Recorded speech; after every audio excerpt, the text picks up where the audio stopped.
Hello' বন্ধুসকল, স্বাগতম জনাইছোঁ মোৰ এডুকেশ্যনেল ক্ৰিছ ইউটিউব চেনেলটোত। আমি এটা জিকে চিৰিজ আৰম্ভ কৰিছিলোঁ আৰু আমাৰ চেনেলটোত প্ৰথমবাৰৰ বাবে আহিলে চেনেলটো ছাবস্ক্ৰাইব কৰি দিব আৰু ভিডিঅ'টো ভাল পালে ভিডিঅ'টোক লাইক কৰি দিব। ঠিক আছে বন্ধুসকল, আজিৰ আমাৰ ভিডিঅ'টো হ'ব ভাৰতত শাসন কৰা মষ্ট ইম্পৰ্টেণ্ট বংশসমূহ। তো বলক বন্ধুসকল ভিডিঅ'টো আৰম্ভ কৰোঁ। 1 নম্বৰ কুৱেশ্যনটো হ'ল মৌৰ্য বংশ কেতিয়া প্ৰতিষ্ঠা হৈছিল? ইয়াৰে আপোনালোকে অপশ্যনবোৰ চাব পাৰিছে। এই অপশ্যনবোৰৰ ভিতৰত কাৰেক্ট এনচাৰটো হ'ল অপশ্যন বি 322 BCE-ত 322 BCE-ত মৌৰ্য বংশ প্ৰতিষ্ঠা হৈছিল। আৰু আপোনালোকে ক'ব পাৰিবনে মৌৰ্য বংশৰ প্ৰতিষ্ঠাপক কোন আছিল? এই মৌৰ্য বংশৰ প্ৰতিষ্ঠাপক আছিল চন্দ্ৰগুপ্ত। ঠিক আছে, মৌৰ্য বংশৰ ৰাজধানী আছিল পাটলিপুত্ৰ। ঠিক আছে, তো নেক্সট কুৱেশ্যনলৈ যাওঁ।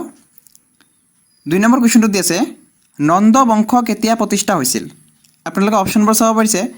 এই অপশ্যনবোৰৰ ভিতৰত কাৰেক্ট এনচাৰটো হ'ল অপশ্যন এ 343 BCE-ত। ঠিক আছে, 343 BCE-ত নন্দ বংশ প্ৰতিষ্ঠা হৈছিল। আৰু আপোনালোকে ক'ব পাৰিবনে এই বংশ কোনে প্ৰতিষ্ঠা কৰিছিল?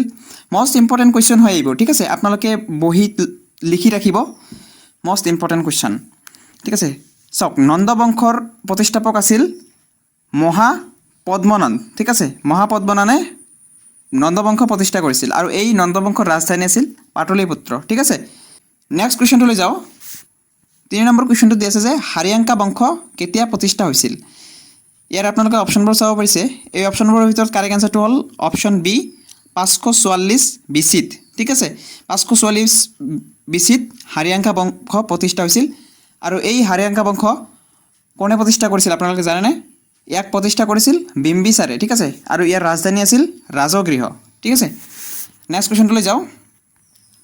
কুষাণ বংশ কোনে প্ৰতিষ্ঠা কৰিছিল?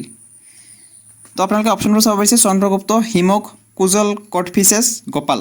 ইয়াৰ ভিতৰত কাৰেক্ট এনচাৰটো হ'ল অপশ্যন চি কুজল কটফিচেছ। ঠিক আছে, আৰু ইয়াৰ ৰাজধানী হ'ল পুৰুকপুৰ। ঠিক আছে, পুৰুকপুৰত এই কুষাণ বংশৰ ৰাজধানী আছিল। ঠিক আছে, নেক্সট কুৱেশ্যনটোলৈ যাওঁ। শিশুনাগ বংশ কোনে প্ৰতিষ্ঠা কৰিছিল? ইয়াৰ আপোনালোকে অপশ্যনবোৰ চাব পাৰিছে গোপাল, শিশুনাগ, নৰসিংহ, বিষ্ণুবৰ্ধন। ইয়াৰ শিশুনাগ বংশৰ নামতেই এই বংশৰ প্ৰতিষ্ঠাতাৰ নাম। শিশুনাগ বংশ প্ৰতিষ্ঠা কৰিছিল। ঠিক আছে, আৰু এই শিশুনাগ বংশৰ ৰাজধানী আছিল বৈশালীত। ঠিক আছে, নেক্সট কুৱেশ্যন। শুংগ বংশ কোনে প্ৰতিষ্ঠা কৰিছিল? আপোনালোকে অপশ্যনবোৰ চাব পাৰিছে গোপাল, দন্তিদুৰ্গ, পুষ্যমিত্ৰ শুংগ, চন্দ্ৰদেৱ। ইয়াৰ ভিতৰত কাৰেক্ট এনচাৰটো হ'ল অপশ্যন চি পুষ্যমিত্ৰ শুংগ। পুষ্যমিত্ৰ শুংগই শুংগ বংশ প্ৰতিষ্ঠা কৰিছিল। ঠিক আছে, আৰু এই শুংগ বংশৰ ৰাজধানী আছিল পাটলিপুত্ৰত। ঠিক আছে, নেক্সট কুৱেশ্যন। হুন বংশ কোনে প্ৰতিষ্ঠা কৰিছিল? আপোনালোকে অপশ্যনসমূহ চাব পাৰিছে। Option A Toraman, option B বহলালদি, option C Dantidurga, option D Srigupta. ইয়াৰ ভিতৰত কাৰেক্ট এনচাৰটো হ'ল অপশ্যন এ তৰমান। তৰমানে হুন বংশ প্ৰতিষ্ঠা কৰিছিল। ঠিক আছে, এই হুন বংশৰ ৰাজধানী কোনটো আছিল আপোনালোকে ক'ব পাৰিবনে? এই তন বংশৰ ৰাজধানী আছিল চিয়ালকট।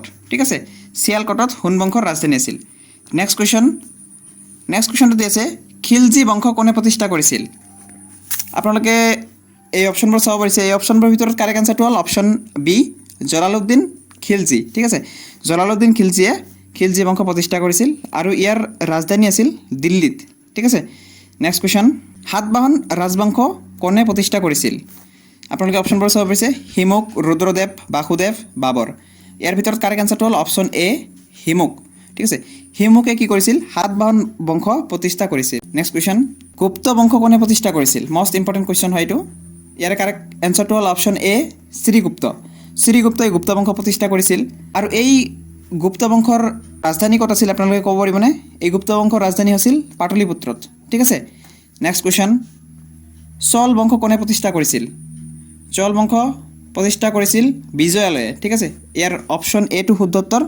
বিজয়ালয় চল বংশৰ প্ৰতিষ্ঠাতা আছিল আৰু এই চল বংশৰ ৰাজধানী আছিল তঞ্জোৰত। ঠিক আছে, তঞ্জোৰত কি আছিল? চল বংশৰ ৰাজধানী আছিল। Next question. পাল বংশ কোনে প্ৰতিষ্ঠা কৰিছিল?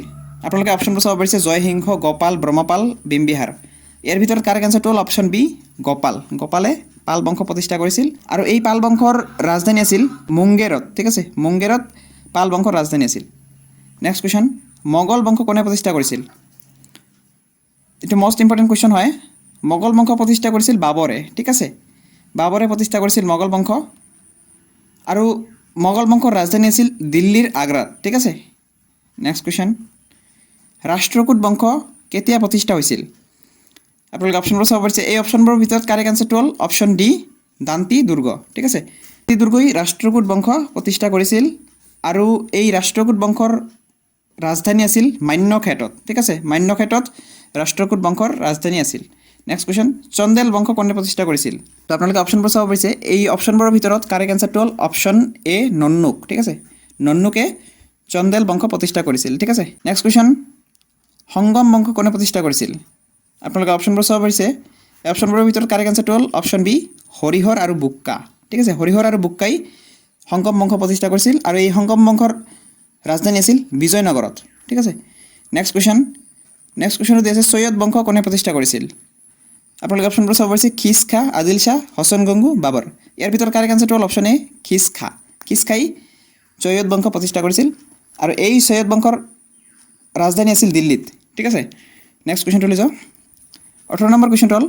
গোলাম বংশ কোনে প্ৰতিষ্ঠা কৰিছিল আপোনালোকে অপশ্যনসমূহ চাব পাৰিছে এই অপশ্যনসমূহৰ ভিতৰত কাৰেক্ট আনচাৰটো হ'ল অপশ্যন এ কুতুবুদ্দিন আইবাকে গোলাম বংশ প্ৰতিষ্ঠা কৰিছিল আৰু এই গোলাম বংশৰ ৰাজধানী আছিল দিল্লীত ঠিক আছে নেক্সট কুৱেশ্যন তুগলক বংশ কোনে প্ৰতিষ্ঠা কৰিছিল তুগলক বংশ প্ৰতিষ্ঠা কৰিছিল গয়াসুদ্দিন তুগলকে আৰু এই তুগলক বংশৰ ৰাজধানী আছিল দিল্লীত ঠিক আছে নেক্সট কুৱেশ্যন লোধি বংশ কোনে প্ৰতিষ্ঠা কৰিছিল আপোনালোকে অপশ্যনবোৰ চাব পাৰিছে বহলল লোধি ইব্ৰাহিম লোধি আদিল শ্বাহ বাহাদুৰ শ্বাহ ইয়াৰ ভিতৰত কাৰেক্ট আনচাৰটো হ'ল অপশ্যন এ বহলল লোধিয়ে লোধি বংশক প্ৰতিষ্ঠা কৰিছিল আৰু এই লোধি বংশৰ ৰাজধানী আছিল দিল্লীত ঠিক আছে এই কুৱেশ্যনসমূহৰ ভিতৰৰ পৰা এটা নহয় এটা কুৱেশ্যন অহাৰ বহুত চান্স আছে তো আপোনালোকে এই কুৱেশ্যনবোৰ ভালদৰে লিখি ৰাখি মনত ৰাখিব তো এই আছিল আজিৰ ভিডিঅ'টো ভাল লাগিলে ভিডিঅ'টো লাইক কৰি চেনেলটো ছাবস্ক্ৰাইব কৰি দিব ঠিক আছে ধন্যবাদ